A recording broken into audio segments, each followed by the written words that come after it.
Hello, everybody. Good afternoon, good morning, wherever in the world you are. Thank you for joining in on the Joy of SharePoint Pate Group webinar today. We're going to talk about moving out of survival mode, so from surviving to thriving. So I wore my survival gear in honor of it. And honestly, I just felt like wearing a baseball cap today, right? So here we are, camo. Richard, you look like you're in the thriving mode. You've got the office scene going on behind you. I'm surviving. You're thriving. Is that how we are? I think we're all still a little bit surviving at this point, but working my way up to thriving at this point now, thanks, Joy. Yes. Yeah. Well, the focus today is going to be on some ways that we can start bringing our Microsoft 365 deployment from survival into thriving mode. If you are new to the webinar series, thank you, thank you. If you're a repeat joiner, thank you, thank you. My name is Joy Apple. I work at Pate Group as a modern workplace strategist.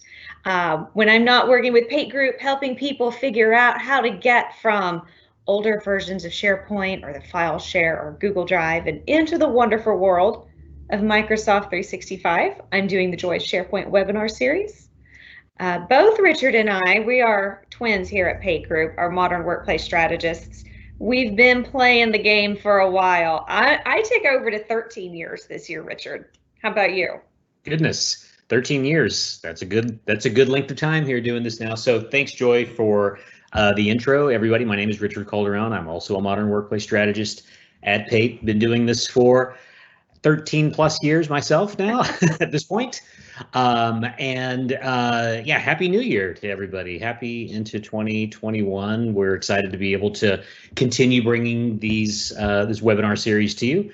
And as Joy mentioned today, we wanted to focus a little bit around the topic of, most of us have spent 2020 in one way, shape, or form just trying to make it through, basically. And so from your organization's perspective, we were interested to understand some things from you in terms of what challenges you've had and what you've experienced over the last year. And then certainly hope that this will be a useful conversation for you around ways that we've seen companies also move into more of that thriving mode.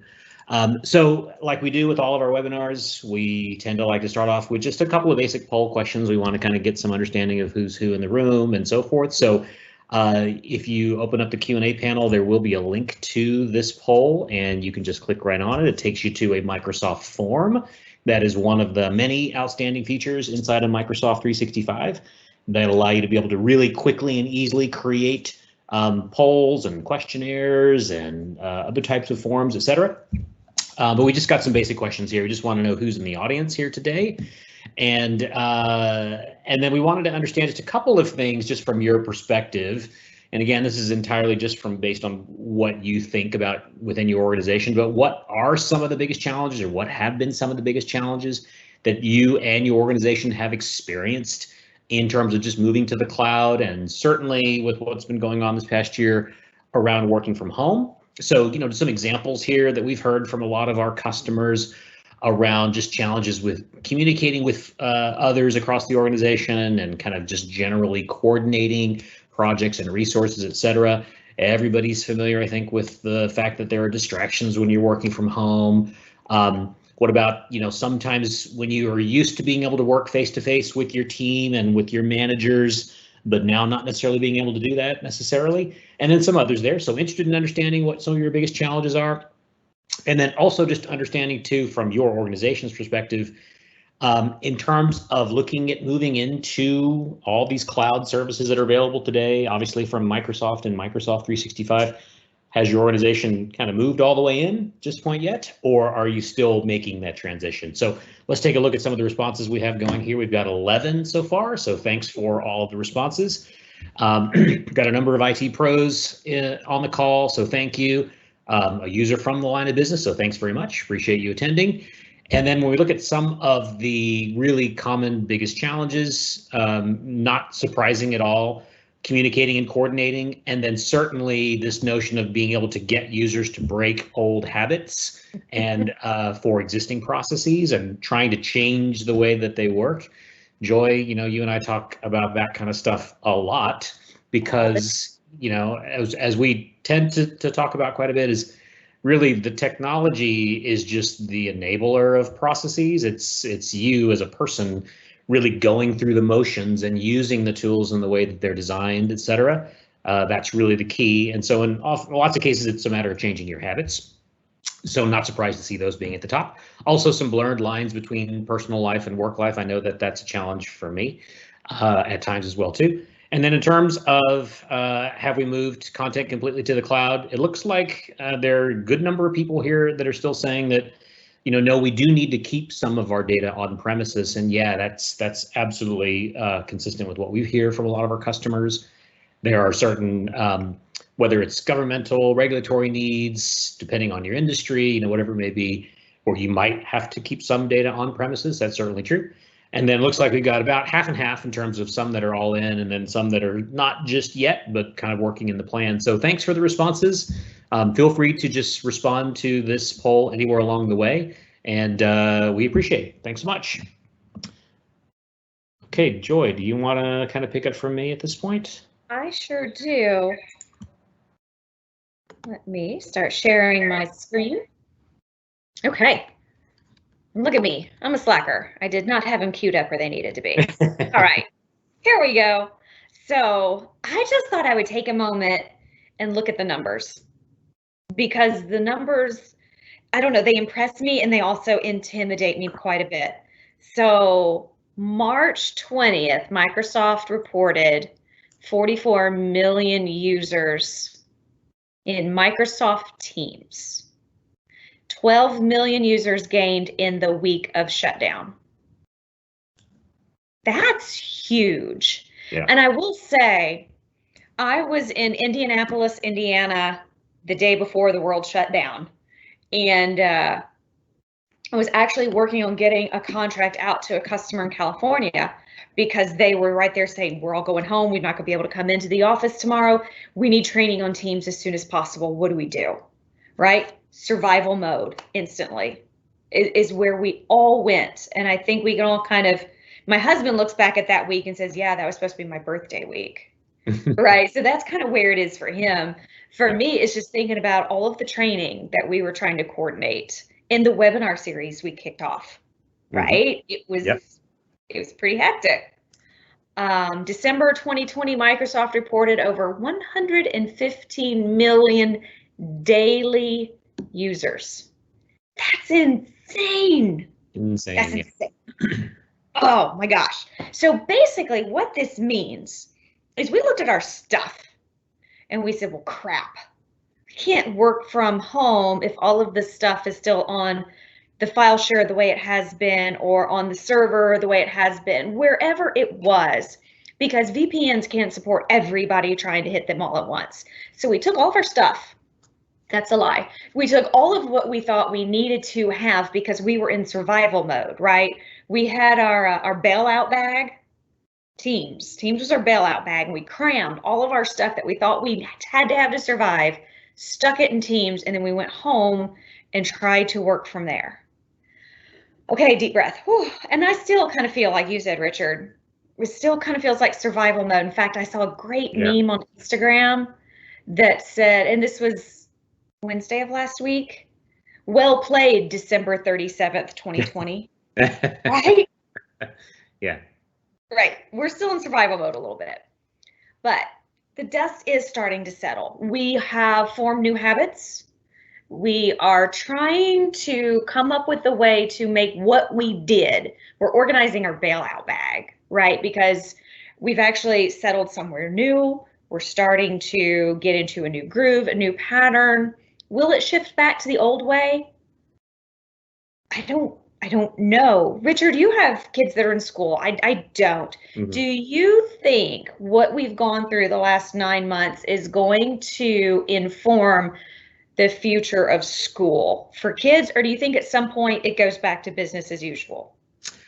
I think, at least from what I can see so far, it looks like it's probably going to continue to be a combination of both types of things. I mean, okay. I think what it comes down to, both in the education space and obviously in the commercial sector here, where the government space as well too, obviously it's that what happened this past year kind of forced everybody's hand into this experiment of It's less of the, is it possible that we can continue doing what we need to do in this way now? And now it's been more of a validation of, yes, it's possible. It's certainly not without its certain degree of pain and challenges and, oh, well, we didn't think about this or we didn't think about that. But the baseline question of can we, before last year, I think most organizations and businesses and schools really just kind of said, well, if we really needed to, maybe we could. And it seems like now, again, it's really kind of verified that, yes, it is, we can.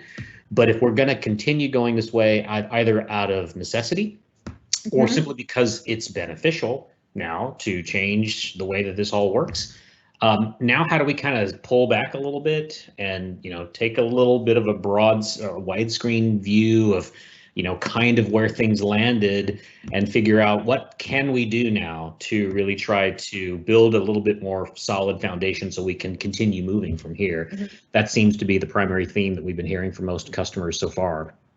For sure. And it's a really good time, right? January is when we make those New Year resolutions. Mine is to drink the minimum required amount of water. I'm usually like 4 cups of coffee. I'll have a glass of water with dinner and I'm good. Now I'm trying to do 6 glasses of water a day, right? New year, new me. New year, new implementation, right? That's what we're going. Technically, you put water to make your coffee, so maybe you could, well. And that's always been my standby until my friend who is a nurse said, that's not how this works. Caffeine, well, whole other conversation. But if you're like me and you've been skating by on that, it's not true. It's been debunked. So, but what's been working? Meetings in Teams is awesome. Did you know that you could also use Teams to have those brainstorming ideas that we used to have? You go to the office of somebody and you kind of sit on the corner of their desk and you have a conversation. Well, we can't do that right now because of COVID. But you can get your usual suspects that you brainstorm with on a call in Teams, and you can kick back, have your coffee break, have a working lunch together, right? So what works? What's not been working? Where are you still feeling like, I don't know, it's just not comfortable. It doesn't fit well. You're still struggling, or some processes work up to a point and then they kind of come off the rails. The next slide, we're going to talk through some things, but a follow-up question to that is, have you actually moved what you said you were going to move into Teams, SharePoint, OneDrive? Now, if you can't because of legitimate restrictions, not just we're not ready, but we're not allowed to. There's a law, there's a requirement, there's a policy. Okay, I'm not looking at you in that situation. But if you're like, well, I mean, we've got some of our stuff in Teams, some of it we still go back to the file share, some of it's still on SharePoint 2013. And as we need it, we move it over, and continuing to work in that way is going to make it harder and harder and harder to fully adopt to Microsoft 365, partially because your poor users that are sitting there trying to get used to what's where was it? It was there yesterday. Now it's here today. Where's it going to be tomorrow? We get frustrated when there's lack of consistency. And it just makes it easier to fall back to what's comfortable. And what's comfortable are going to be those old habits. So I challenge you, if you're a decision maker, if you are an influencer, we all know all about those from Instagram, but if you can help make those decisions and drive that change, pull it all in. If you're allowed to, pull it all in. I challenge my clients and my customers when we're migrating from on-prem or a file share, make that old location read-only. Don't let people save back to it. We have to break the muscle memory of saving to those old locations. So if you can make that decision, I would encourage it to help people go ahead and make that full transition to working from Teams, from SharePoint, from OneDrive for the personal work stuff, right? It doesn't have to be in that shared, the P drive on the file share. Yeah, I would agree entirely with that. I think one thing that last year has changed in terms of mindsets for a lot of us is where historically even we kind of as advisors around modern work and how to leverage Microsoft technology to the benefit of the organization, we might propose, depending on the scenario, let's take some time to do some content auditing and analysis and figure out what needs to move and what doesn't. And oh, hey, by the way, it's a great opportunity to reorganize when you move from on-prem into the cloud. And those types of good practices, if you will, were certainly things that we've continued to help customers with, coming up with those strategies over many, many years now. Obviously, with last year with things going on, and then now everyone's kind of having to scatter to home and remote locations, you get into this kind of a trade-off decision now. You're like, well, do we have time now to really spend and think about all of that kind of stuff and plan for all of that? And we're just trying to keep the lights and power on now and keep, our business operating at this point. So do we trade this off and think about just kind of really getting everything moved over? And then to your point, Joy, or do we do some of it?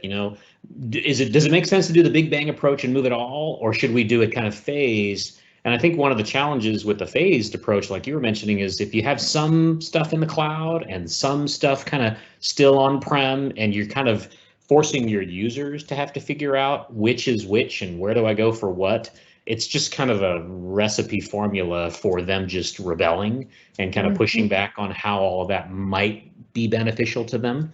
So those are certainly some big thing challenges that we've heard, again, from many of our customers. Yeah, it's the old habits, even if we know they're not efficient, they're still comfortable. And my personal saying that I tell people all the time is, we love change when it's our idea. If it's your idea, no, take that somewhere else. Right? When it's my idea, I'm all for it. If you're working on this new world inside of Teams, and maybe you guys, it's not comfortable, you're feeling some growing pains and things aren't shaking out as easily as everyone promised it would, we've got some big level suggestions here. Think about more channels inside of your Teams and fewer, or for real, I'm not kidding, 0 folders inside of the Files tab in Teams. What? You mean I can't go to Files and then have all my nested folders there? Well, you can, but you're going to have a bad time. It may feel comfortable to start because it's familiar, but over time, you're going to be crowded again. You're going to be cramped again. It's going to get cluttered. Search will not work well from the Microsoft 365 or SharePoint side as it would if everything was flat. And think about one of the magical things you can do in Teams. You can take a file, put it inside of a conversation, tag the people that you want to know, hey, here it is, that uploads it and it notifies your team all at the same time. It's magic. You don't get that if you're trying to work within folders in your file tab. Right. If you're taking the time to categorize this content and organize it into this subfolder, you've labeled it or identified it, you're putting it all together with other like stuff that's similar in identification. Odds are you're probably going to talk about it at some point. Otherwise, why is it here? That's a channel. Richard and I actually had this conversation last week of we see people and it's your stuff, right? I can't not let you do it. So there comes a point we have to step aside and go, okay, we're giving you our recommendation, but if you really think that's what you have to do, okay, call me when you need me, right? We're here, go try it. 9 times out of 10, you come back and you go, this isn't working. So, yeah. I mean, I guess respectfully to all of our customers, kind of like they say, sometimes you kind of have to let people hit rock bottom a little, if you will, right? Sometimes you got to feel the pain, you got to kind of go through it, and we're the same way. We go through and we try out all the new features and new capabilities that Microsoft makes available, and we make our own decision for ourselves too. Is this something in the way that this is supposedly working? Would we recommend this to our customers in this way? Because would that in fact solve some of their problems? And in most cases, the answer is yes, but maybe in some cases it's not really, quite frankly, but The only way to get there is you've got to kind of try it in some cases. And so again, totally supportive of anyone who wants to go through those motions to figure that out.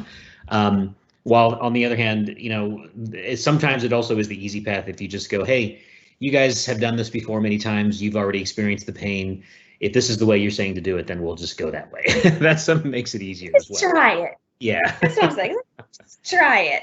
And you hear, it's the warm and fuzzy. It's not what is it? You didn't fail, you learned.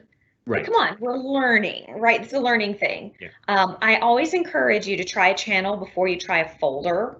In SharePoint, try a library before you try a folder in documents or whatever. It's the same concept. If you run into a situation where your private channels, they're just not working the way you wanted because you can't share that plan the way you wanted to, and just things aren't great, should that private channel have been a standalone team because you really wanted to bring some people from HR and accounting into one place, right? You can't bring new people just to a private channel. Repeat after me. If you're on the team, you're in the team. If you're in the team, you're on the team, right? So our private channels are still for the members of the team. It's just a subset of them, not a subset and people from outside of the team. Private channels are for security, not organization. I'm going to repeat that. Private channels are for security, not organization. Stacy? Yep, we have a question. What if you have lots of libraries with lots of folders? I understand it always depends, and I agree with the flatter structure, but I'm sure you don't want 50 to 100 tabs. Is there any overarching method to determining when to create channels, tabs, etc.? Okay, so if some of those folders are just reference content, it's not stuff that's actively being collaborated on, get it out of there, make it its own library, and then tab to it. Files really is going to shine when those documents are being collaborated on actively. And that doesn't have to mean every day, right? But it's where you're coming to work and collaborate, to talk and to edit, and to manage your documentation. If you have reference content out there, I would absolutely encourage you to put that in its own standalone SharePoint library, tab to it in one or multiple channels where it makes sense. If some of those folders could be represented as metadata, so maybe you have reports and then you have a folder for the quarter, that could be a column, not a folder, or it's maybe a department. That could be a column, not a folder. So you could start to slice and dice it that way. I'm going to make a small complaint. I feel that Teams has yet to embrace metadata the way we need it to. Right? I heard you, Richard, just said, He just didn't say it with the attitude I said it with. Well, It's true. It's true. Metadata is so critical, and it's getting better. It's getting better, but it's getting better slowly. If it's referenced, pull it out of files, make it its own library. If you truly, like, lady, you don't get it, we would have a ton of libraries. You're right. It would be insane to have a ton of tabs because they get condensed and you get that drop down and it's not clean. We don't want people to hunt for it. I would, don't shoot me, it's going to take work. Richard, if this is crazy, call me out. I would create a page and put a links list, quick links web parts, your home page of your site, something that had an organized way to see those libraries and make that a tab. So one tab to many resources instead of many tabs. Sure. Yeah. I can see that. Yep. Okay. It would take time. It would, but that work would probably pay off in spades there, because again, it'd allow you to be able to have that flexibility like you're describing there, but yet not set it up or set it up, I should say, in a way in which your users can easily get back and forth from all those. So yeah, I think that's a good one to try out for sure. Yeah. And pretty soon we're going to have and I always get the words mixed up when I say this, we're going to have the home site app. Yes, home site app. And a little bit of better navigation for our SharePoint-y stuff in Teams. So hang tight, cool stuff's just around the corner. But speaking of tabs, it actually says it on the slide. Use those tabs. We're used to linking to stuff in SharePoint. That's what a tab is. A tab is the Teams version of a link. Do you have to go to regulatory sites that are out there on the interwebs? And you have to go to your browser and find your bookmark or your favorite, or find the link someone sent you an email. Find it one last time and tab to it, right? Wherever it makes sense. That could be a general channel of your all hands department team, or it could just be where you and your little functional business area work together. Wherever it makes sense, put that tab there. Do you have an Excel spreadsheet? You all have to pile in once a month to do your final tallies and stuff like that. Tab to it, right? You don't have to email it around anymore. Just have it up there in your channel. Click it. It's just there. Make it easy to get to stuff so you're not having to, well, it's what I call play application hopscotch. You don't have to close this, open that, look here, go there. Just bring it all right into Teams. Yeah, I agree. And one little quick tip on tabs that if I might just toss in there is, don't underestimate the label of the tab, whatever the tab is named, if you will, that's visible to your users.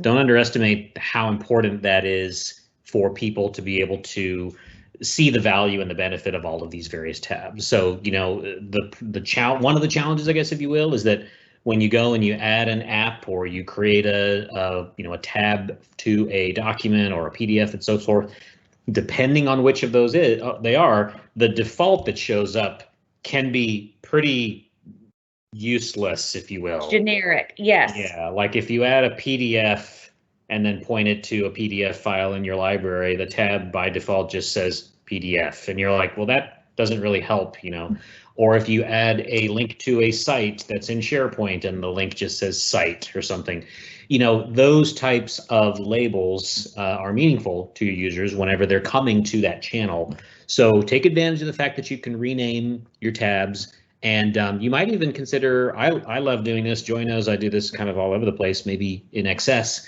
You might consider even naming them with some of the emoji little icons that you can also put in the names of your tab labels. Yes. Because those kinds of visual indicators, if it's a document, choose a document emoji. If it's, a schedule of some sorts, put a calendar emoji, put some things in there that kind of separate the tabs visually. That's going to, in my opinion, go a long way to help people really adopt and use those.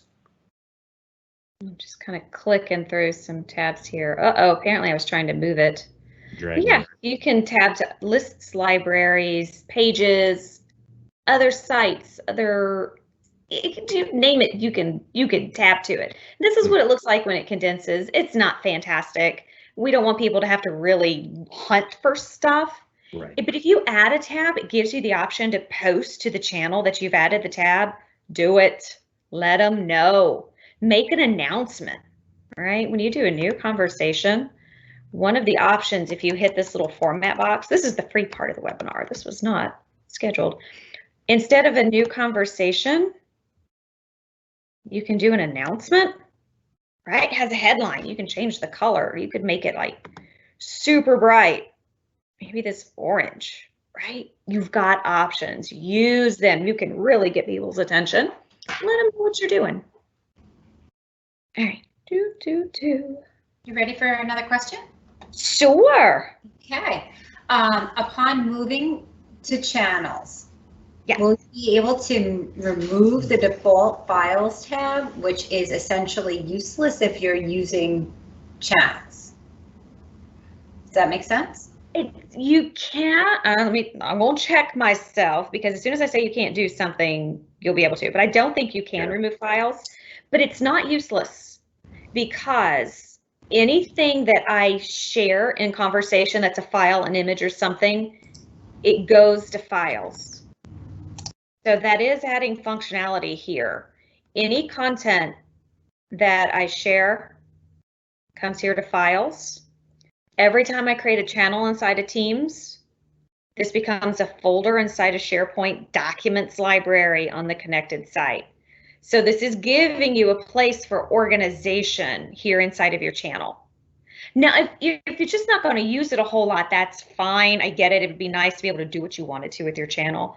But at this point in time, I just right-clicked it. It did nothing. So it is there. But you know that game you play, though, where you've got this thing and you need to upload it and let people know that you uploaded it, right? Being able, come on, I just want you to open. That's all I want.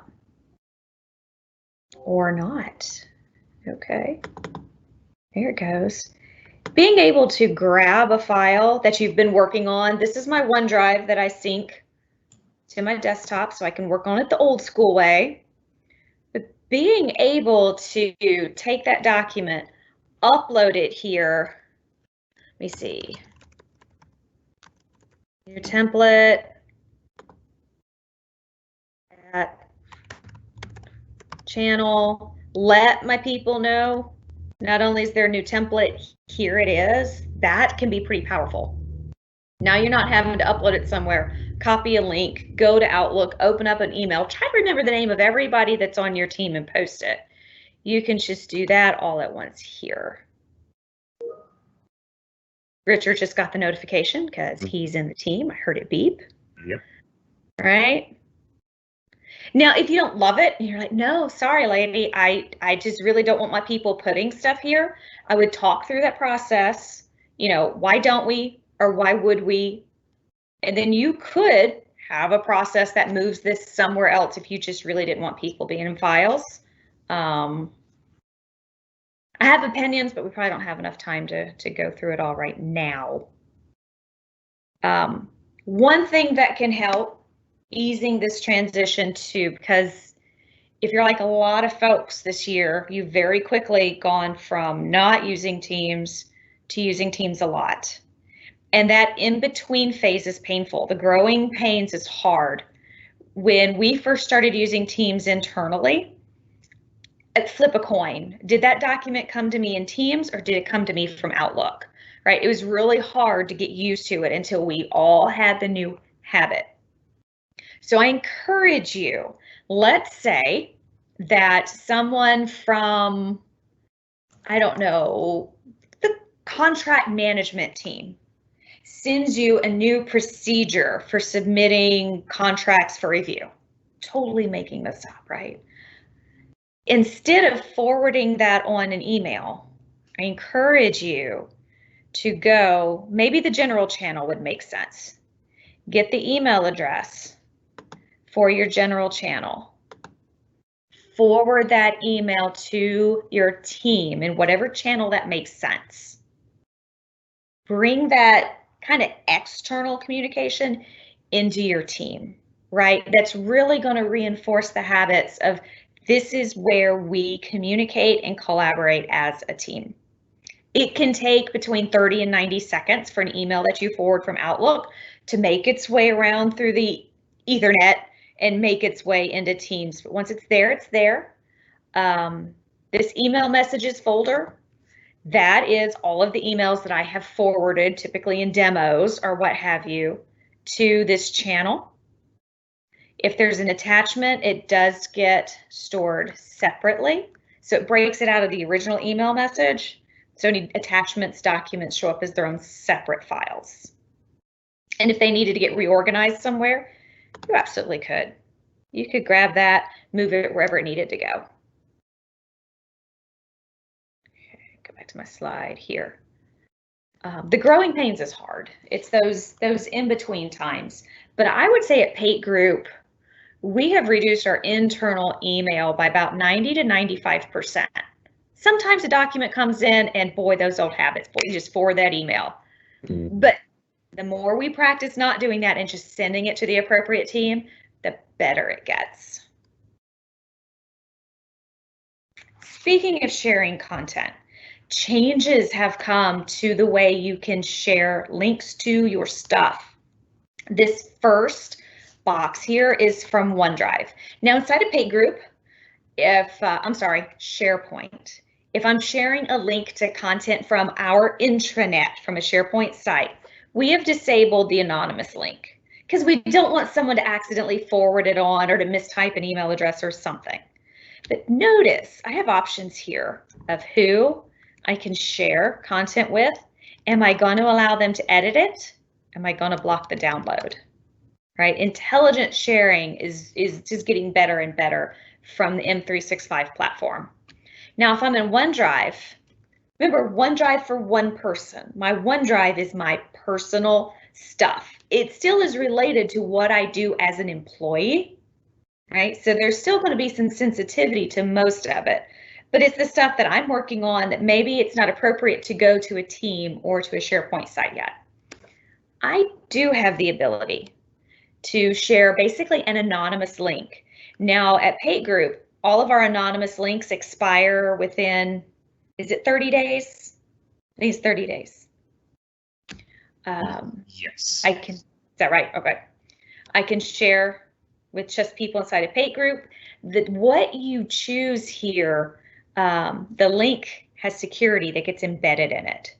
So if I click on people in Pate Group and I add an external email, it's going to let me know, hey, this person's outside of your organization. If I were to copy that link and paste it in an email and send it to my mom, she would not be able to use that link because she is outside of the organization and the link knows that. Again, I have the ability to allow editing or not, to block download or not. Notice this is pretty new. Open in review mode only. So they can look at it, they can review it. Sit. Cool stuff. It's so cool. Sharing from teams. This is pretty cool too. Stacy, I want us to tweet out here so we get it play. When you want to share content from inside of Teams, so you go up, you click on copy link, you have the choice. What kind of experience do you want the recipient to have? Do you want it to bring them to Teams, to the file there, or to where the file is inside of SharePoint? And the experience is going to be very different. If we're working on maybe a document management feature, right? We need to come in here, manage a policy. We want to look through versions. How did this look a year ago? Who was the last person that edited it? How many times has it been edited in the last 6 months? All of that can be done from SharePoint, not Teams. So if I need to do document management stuff, I go to SharePoint. If I need to maybe do some light editing or just read it, maybe I want to read it in the context of Teams where I can open up the chat and have a conversation with my team as I'm reviewing it, I would do that from Teams. Keep in mind, Teams is not a document management tool. It's not even a document repository. Every item that's put in that Files tab in Teams is truly being uploaded to SharePoint. Teams just makes it easy for us to get to it. So if I need to manage my content, I still use SharePoint, right? That's still the Microsoft 365 document management tool.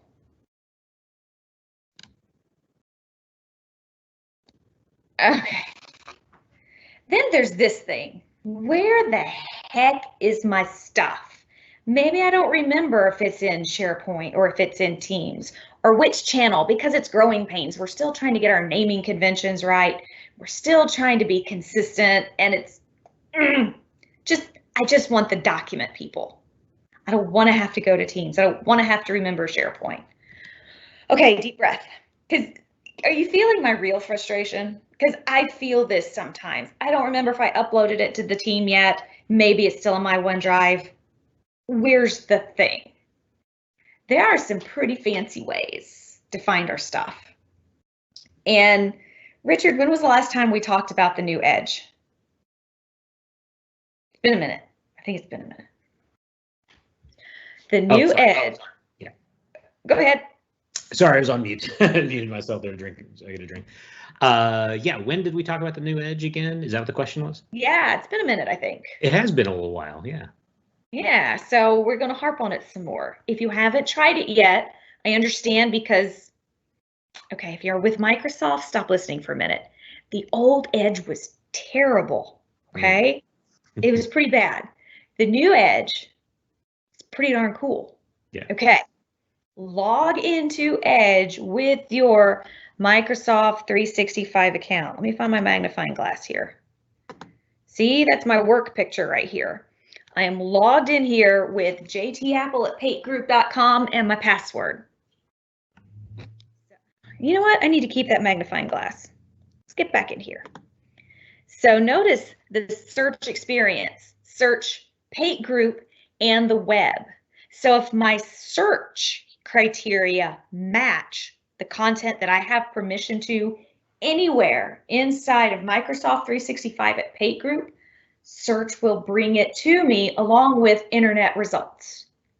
That's wicked cool. One-stop shopping. Also, these are the places that I go to for work the most, right? Obviously, Twitter would be up here. Project Excelsior, right? SPS events, Teams. I keep the Teams app open on my desktop. I have it start to auto launch. When my computer boots up, Teams is one of the programs that comes with it. I highly encourage you to do that. If I scroll on down here, files that I've worked on recently. Hey, that looks familiar. Content that I've been working on recently. It doesn't matter if it's in your OneDrive, SharePoint, Teams, or if it was sent to you in email. It will be here. That's pretty cool. I remember the first time I saw a document that Mark Rackley had emailed me show up here. I was like, oh, that's cool. I haven't even saved that yet. It was just there. Very nice. To the right, you'll see the frequent sites that you go to inside of SharePoint, and then any sites that you're following, you can toggle over to that. I think that's the end of that screenshot. The new Edge tab, when I start up in the morning, I open Edge. This is the page that's presented to me. Notice this too. This guy right here, if you can see it with your eagle eyes, that's your app launcher. You can open that and immediately launch a SharePoint site, Teams, Stream, Forms, whatever you need. Super slick. Super slick, yes. Now, if you're just not ready to bite that bullet, I understand. It took me a long time to move away from Firefox.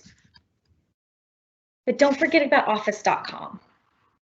This is going to be more focused on your Microsoft 365 content, not so much, you know, the interwebs and your search and your frequent sites and things like that. I did a panoramic screenshot, so it totally spazzed out over here with the apps. You will not get that experience. This will just be all of the apps from the app launcher opened up single file down the left-hand side of your screen. Okay, but this is very similar to what we saw on the other slide, right? Documents I've been working on recently. Oops, well, no, not yet. Back up, lady. My recent files, shared, favorites, and then this search box right across the top. This will search everything inside of your intranet that you have permission to access. Doesn't matter where it is. Remember, if you're looking for something and you're pretty sure it's in Teams, this search will bring it to you, because if it's in Teams, it's inside of a folder in your SharePoint team site. So this search will be inclusive of that content. It will also be inclusive of your OneDrive content and any files people have shared from their drive. All right. And then, of course, there's SharePoint. I did some Googling to find out if there's another phrase that it goes by other than the SharePoint, but I didn't have good luck with that. So I'm just going to keep calling it the SharePoint landing page. I think they call it the SharePoint Home page, or SharePoint Home, I think. Yeah, but it's not our corporate home. Yes. There again, we need a thesaurus, right? Exactly. Old Microsoft calling things the same thing in many places. In many places. Now, Richard, of the three that I've talked about, the Edge new tab page, the Office.com, or the SharePoint Home or landing page here. Yeah. Which of these?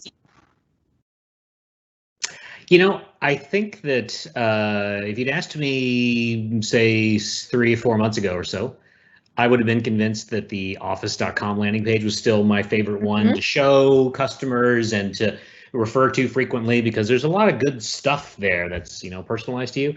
But I gotta say that whole experience in the Edge, you know, being able to search across both the web and from your work Office 365 environment, that's pretty slick now. And so I've been going to that more regularly at this point now. Yeah.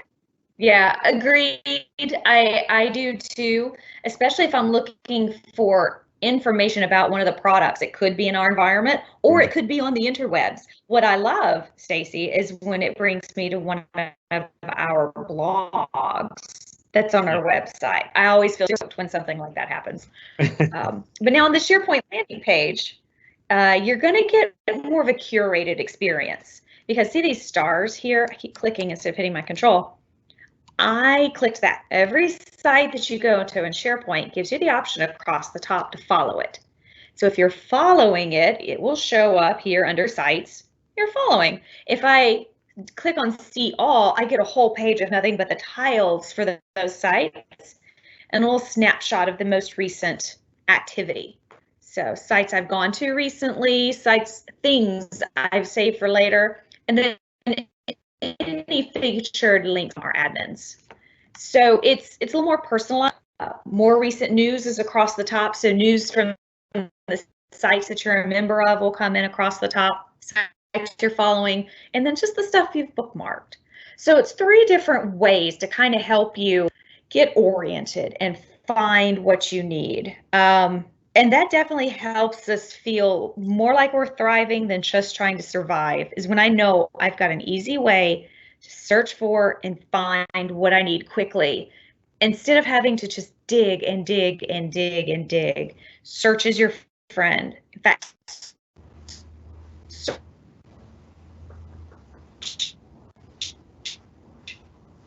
is really starting to be standardized across Microsoft.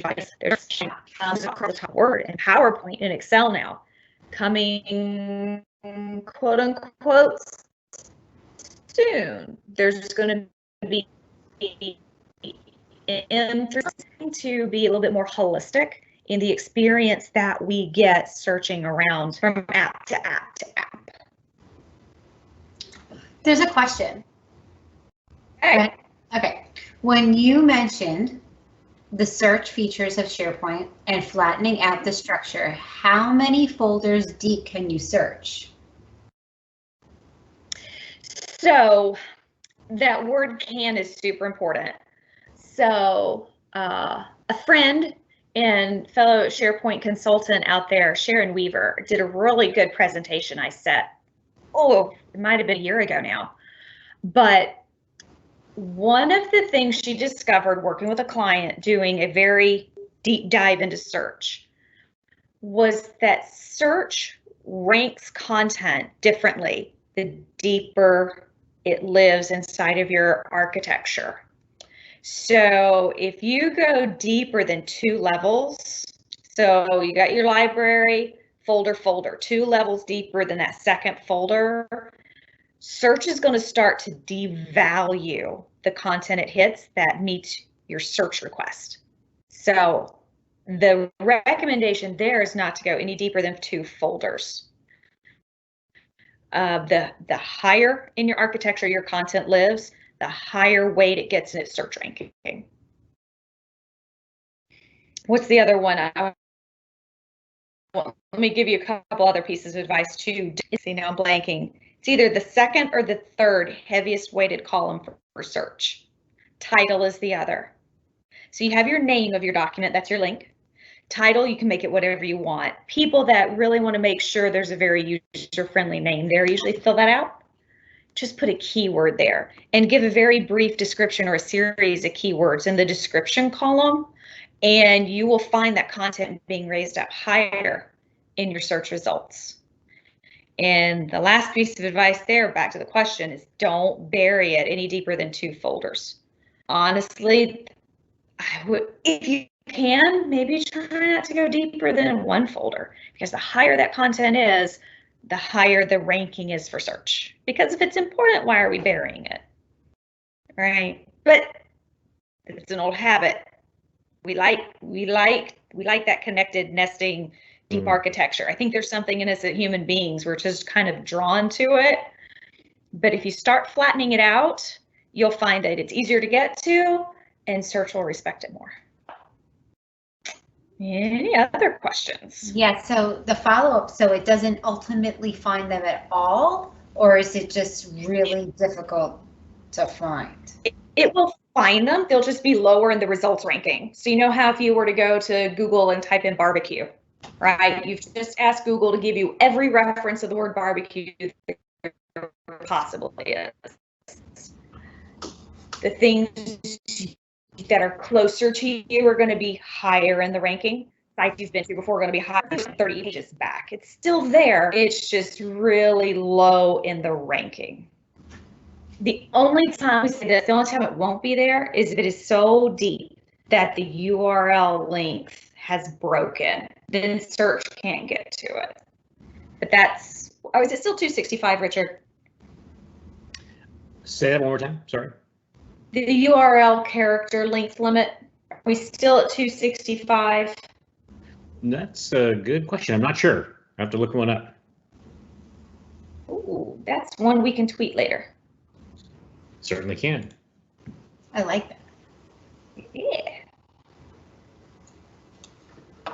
Any other questions? Nope, that's what we got for now. That's all we got. Yeah. Awesome.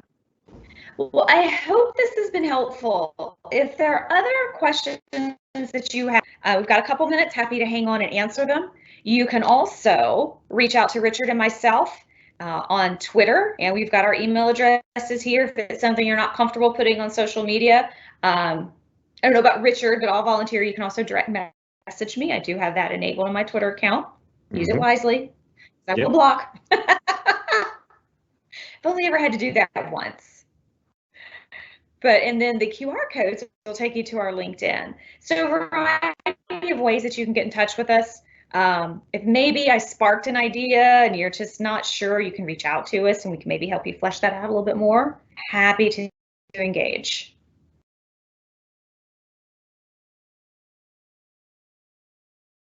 All right. Any other questions?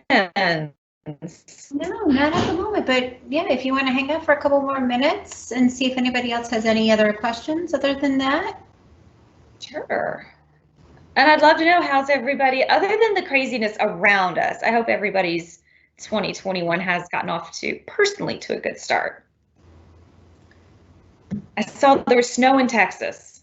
That's crazy. Crazy. That just is the one that blew my mind, that there was snow in Texas. While it was 28 degrees in New York, there was snow in Texas. Yep. It was definitely, yeah, it was definitely a really wonderful, unexpected event here in the Texas area by far. I think in my neighborhood, we got like 4 to 5 inches, if you can believe it, all in one day. Yeah, there were snowmen everywhere. It was a lot of fun. That's fantastic. Your kids loved it? Totally loved it. Yeah, totally loved it. So adorable. So adorable. So digging in here, looking on the web around that URL link, I'm seeing some different info. I'm trying to come up with a definitive answer.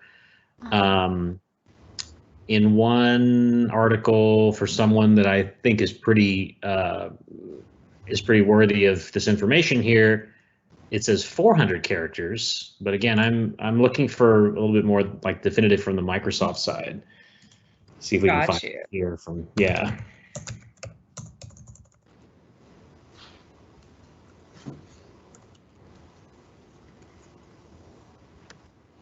Interesting.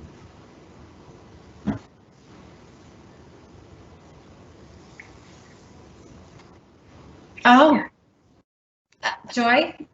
Yes. Have you finished moving into your new place? Not the garage. I'm married to a mechanic. Oh. And the garage is always one of the last things anyway, honestly. Oh, there are 3 cars, 2 of them run.